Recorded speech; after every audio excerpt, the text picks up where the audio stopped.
آج 25 شوال تھی ظاہراً، تو ایک مطالعے کے دوران ایک حدیث میرے سامنے آئی.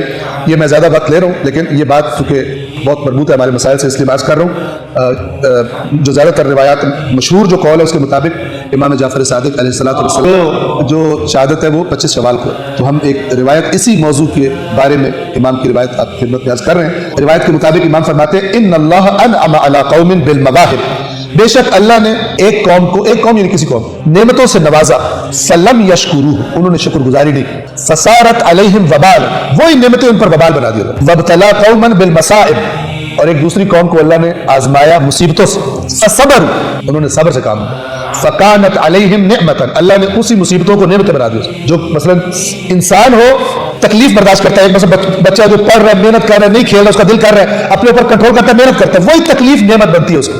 اور دوسرے جو فیل ہو کر اور اپنا وہ کر رہے ہوتے ہیں، اگر کچھ بیچ میں شرم ہو اس وقت وہ شرم آتی ہے کہ ہم نے کیا کیا، ٹائم ضائع کیا. اللہ کے رسول نے اسلام کی دعوت شروع کی، بہت مصائب تھے لیکن رسول اللہ کے ساتھیوں نے برداشت کی، مارے کھائی، بہت کچھ کی، گھر چھوڑے. اللہ نے اپنا وعدہ پورا کیا اس یہ جو تمہیں مار رہے ہیں یہ ان کا سارا غرور تکبر، اللہ تعالیٰ تمہیں اقتدار دے گا. اللہ تعالیٰ نے اقتدار دے دی، یہ خدا کا قانون ہے.